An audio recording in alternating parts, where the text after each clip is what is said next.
प्रिय छात्रों, आज के वीडियो लेक्चर में हम लोग किसी भी ऑर्गेनिक कंपाउंड की संरचना कैसे बनाई जाती है इसका अध्ययन करेंगे और सीखेंगे कि यदि उनका नाम दिया हो कॉमन नेम या आयुपाइक नेम तो उसकी संरचना कैसे ड्रॉ की जाती है। यह जानने से पहले हम कुछ ग्रुप का अध्ययन कर लें ताकि आपको संरचना ड्रॉ करने में किसी प्रकार की दिक्कत न हो। तो चलिए इसको हम लोग याद कर लेते हैं।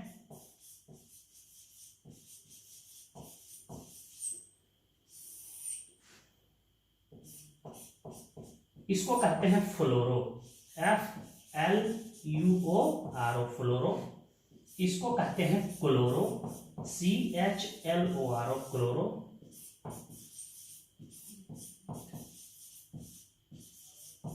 इसको कहते हैं ब्रोमो। आयोडीन कार्बन के चेन में जुड़ा हो तो इसको कहेंगे आयोडो।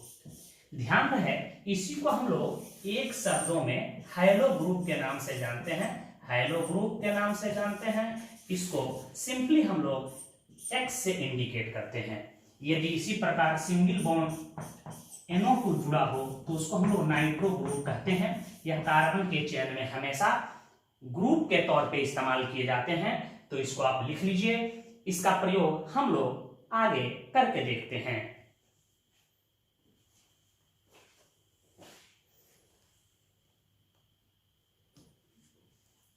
चलिए तो हम आपके सामने कुछ प्रॉब्लम लेते हैं कि उसकी संरचना कैसे बनाई जाती है। ध्यान से देखिएगा कि संरचना कैसे बनाई जाती है। आप लोग कार्बन की वैलेंसी के बारे में जानकारी है आपको कि कार्बन की वैलेंसी 4 होती है। हर ऑर्गेनिक कंपाउंड में कार्बन की 4 वैलेंसी संतुष्ट होनी चाहिए। कार्बन की वैलेंसी ना तो 4 से अधिक ना ही 4 से कम होनी चाहिए। तो एक क्वेश्चन हम आपके सामने ले रहे हैं, इसकी संरचना आपको ड्रॉ करके दिखानी है।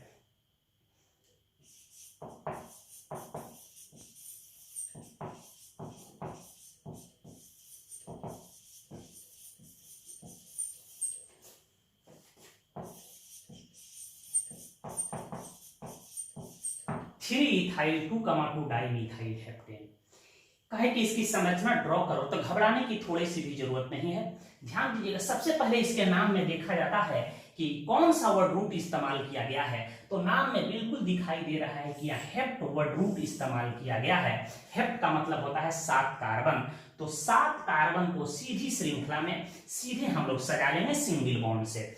सजा रहे हैं, देखिए 1 2 3 4 5 6 7 और इसकी नंबरिंग कर लेंगे। आपकी मर्जी, लेफ्ट टू राइट कर लो या राइट टू लेफ्ट कर लो, ये आपकी मर्जी। हम नंबरिंग कर देते हैं 1 2 3 4 5 6 7 कार्बन। अब देख रहे हैं कि कह रहा है कि 3 पे इथाइल ग्रुप जुड़ा है, तो 3 पे एथाइल ग्रुप को जोड़ दो। आप ऊपर से ब्रांचिंग करो या नीचे से ब्रांचिंग करो, मुझे कोई एतराज नहीं है। तो एथाइल ग्रुप आप जानते हैं, एथाइल ग्रुप कहते हैं किसको? CH2 CH3 को। एथाइल ग्रुप को जोड़ दी, इसके जगह पर आप C2H5 या ET को भी जोड़ सकते हो। फिर कह रहा है कि 2 पे एक मिथाइल है, फिर 2 पर मिथाइल है, तो एक 2 पे मिथाइल को जोड़ देते हैं और एक और 2 पे मिथाइल जोड़ देते हैं और बाकी कार्बन के पास उसके वैलेंसी के अनुसार हाइड्रोजन को सजा देते हैं। यहाँ हम भर देंगे 3 हाइड्रोजन। यहाँ कार्बन अपने वैलेंसी का 2 यूज किया है, यहाँ 2 हाइड्रोजन, यहाँ 2 हाइड्रोजन, यहाँ 2 हाइड्रोजन, यहाँ 1 2 3, यहाँ एक हाइड्रोजन, यहाँ एक भी हाइड्रोजन नहीं होगा, यहाँ 3 हाइड्रोजन भर देंगे। यह मेरा उत्तर हुआ। आगे हम लोग एक और क्वेश्चंस को देखते हैं, इसको लिखिए।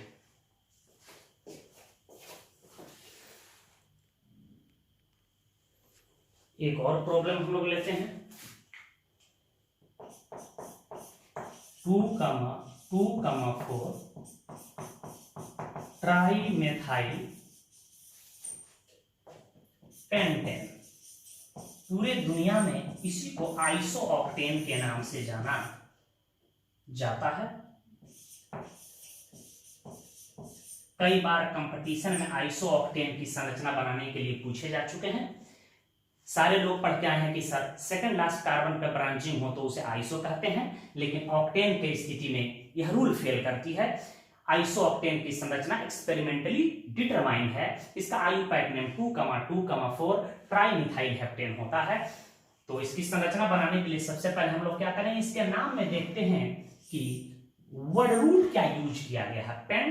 तो 5 कार्बन को हम लोग ड्रॉ कर देंगे, 1 2 3 4 5, नंबरिंग कर देंगे 1 2 3 4 5। 2 पे एक मिथाइल है, एक 2 पे मिथाइल है, तो एक मिथाइल 2 पर बना देते हैं, फिर एक मिथाइल 2 पर कह रहा है बना देते हैं, फिर एक मिथाइल 4 पे कह रहा है तो एक मिथाइल 4 पे बना देते हैं। और बाकी कार्बन के पास हम लोग उसके वैलेंसी के अनुसार हाइड्रोजन को फिल कर देते हैं। यहाँ 1 3 4, 1 2 3 1 4, 1 2 2 4, 1 2 3 4, यहाँ एक भी हाइड्रोजन नहीं होगा, यहाँ 1 3 4, इसी को आइसोऑक्टेन कहते हैं। इससे संबंधित एक बात याद रखिएगा आप नोट में, ये बार बार कंपटीशन के एग्जाम में पूछे जाते हैं कि आइसोऑक्टेन ऑक्टेन का एक बहुत ही महत्वपूर्ण आइसोमर होता है, यह मुख्यतः गैसोलीन में पाया जाता है, जिसका प्रयोग ऑक्टेन नंबर के निर्धारण करने में किया जाता है। जब हम लोग हाइड्रोकार्बन या एल्काइल हैलाइड पढ़ेंगे वहां octane number, anti knocking agent की चर्चा करेंगे। तो नोट में लिख लीजिएगा कि इट इज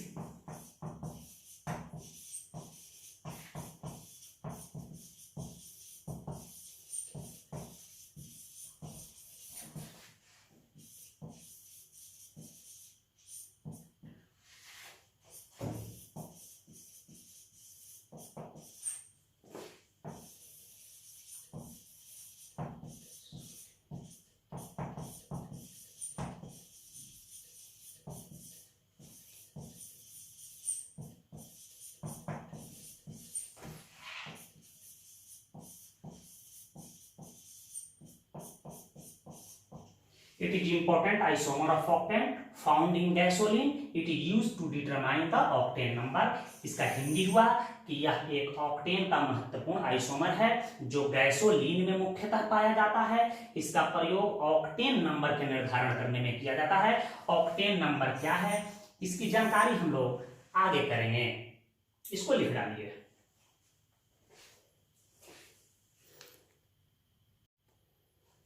चलिए हम लोग कुछ और ऑर्गेनिक कंपाउंड की संरचना बनाने संबंधित क्वेश्चंस को करते हैं। चलिए हम लोग क्वेश्चंस नंबर 3 देखते हैं। कोई आपसे पूछ दे कि 1, 2, 2 टेट्रा क्लोरो इथेन की संरचना बनाइए।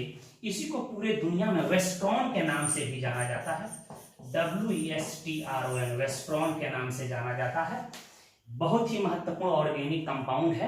याद रखिएगा कि यह सभी क्लोरीन युक्त हाइड्रोकार्बन में सबसे अधिकतम इसके पास विलायक शक्ति पाई जाती है और इसका प्रयोग प्रशीतक के रूप में, रेफ्रिजरेंट के रूप में R130 के नाम से व्यवहार किया जाता है। याद रखिएगा इस चीज को, इसको वेस्ट्रॉन कहते हैं। बिहार मॉडल सेट में भी कई बार पूछा गया है कि वेस्ट्रॉन की संरचना बनाएं। इसका आयु पैक नेम होता है 1,1, 2,2 टेट्रा क्लोरोइथेन। तो सबसे पहले देख रहे हैं कि इसमें वर्ड रूट एथ यूज किया गया है, तो 2 कार्बन हम ड्रॉ कर देंगे सिंगल बॉन्ड से।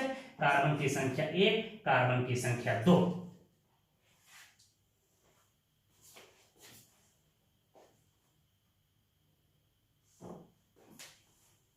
अब क्या करेंगे हम लोग छोटू कि एक पर कह रहा है एक क्लोरीन है, एक पर कह रहा है क्लोरीन है, 2 क्लोरीन, तो एक पर एक क्लोरीन जोड़ देते हैं, एक पर एक क्लोरीन जोड़ देते हैं। फिर कह रहा है कि 2 पर एक क्लोरीन है, फिर 2 पर एक क्लोरीन है, तो 2 नंबर पोजीशन पर भी एक क्लोरीन को जोड़ देते हैं, 2 नंबर पोजीशन पर भी एक क्लोरीन को हम लोग जोड़ देते हैं। कार्बन के वैलेंसी के अनुसार हाइड्रोजन को फिल कर देते हैं, 1 2 3, एक हाइड्रोजन का भर दो 4, 1 2 3, एक हाइड्रोजन को फिल कर दो, that is our correct answer.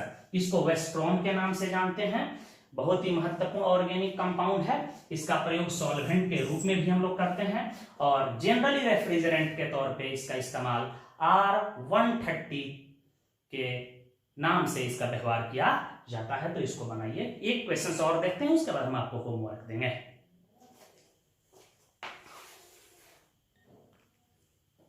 चलिए एक और प्रॉब्लम को हम लोग देखते हैं। यदि आपसे कह दे कि इसकी संरचना ड्रॉ करो,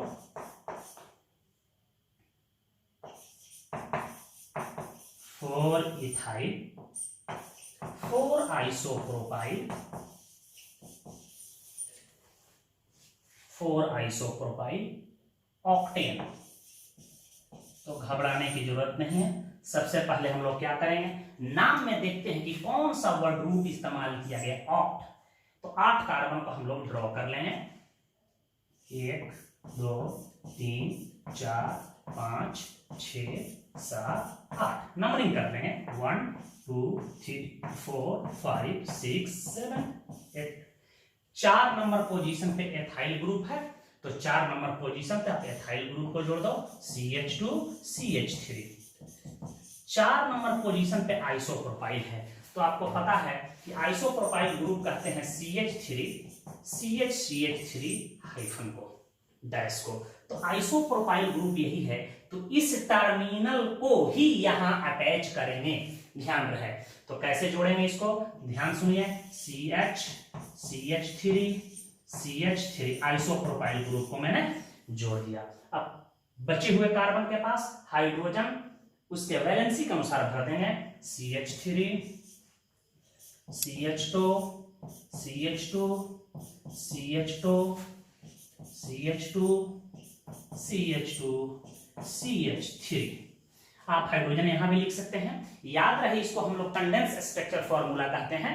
आप लोअर क्लास मैट्रिक में पढ़ते प्रत्येक हाइड्रोजन को यदि सिंगल बॉन्ड से फैला देंगे तो उसकी स्ट्रक्चरल फॉर्मूला कहलाएगी, उसी को ग्राफिक फॉर्मूला के नाम से जानते हैं। तो आपको वैसे एक्सपेंड करने की जरूरत नहीं, आप बिल्कुल इसको कंडेंस स्ट्रक्चर फॉर्मूला के रूप में ही लिखें। तो इसको आप लिख लीजिए। इसके आधार पर हम कुछ आपको प्रॉब्लम दे रहे हैं होमवर्क के तौर पे, आप घर पे निश्चित रूप से उसको बना के लाइएगा, ठीक है। तेजी के साथ आपको नहीं पढ़ना है, वीडियो को पॉज कीजिए, समझिए, फिर क्वेश्चंस को बनाइए। मैं हमेशा कहता हूं आपको कि सवाल ये नहीं कि रफ्तार किसकी कितनी है, सवाल ये है कि सलीका से कौन चलता है। जिंदगी में जो व्यक्ति सलीका से सिस्टमेटिक स्टडी किया है, निश्चित रूप से कामयाब हुआ है, अपने क्षेत्र में कामयाब हुआ है। तो हम आपको होमवर्क दे रहे हैं, अभी आप उसको लिख लीजिएगा।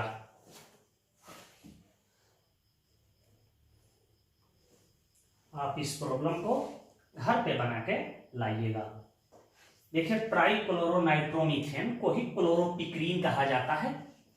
यह एक प्रकार का कीटाणुनाशक है और आंसू गैस का मुख्य कंपोनेंट होता है। आंसू गैस का कोई सूत्र पूछे तो आप ट्राइक्लोरोनाइट्रोमीथेन ही बताइएगा। CCl3NO2 इसकी मॉलिक्यूलर फॉर्मूला होती है। तो इसकी भी संरचना आपको ड्रॉ करके लाना है। आप नियोपेंटेन की संरचना ड्रॉ करके लाना है, कॉमन नेम है। आइसो, नियो, सेकेंडरी, टर्शियरी की जानकारी आपको है, तो मुझे उम्मीद है कि आप संरचना ड्रॉ कर पाएंगे। इस तरह की 2 क्वेश्चंस 2-2 मार्क्स के, 1-1 मार्क्स के 2 प्रॉब्लम आपके एग्जाम में पूछे जा सकते हैं। तो संरचना बनाना आप सीख गए होंगे, मुझे उम्मीद है।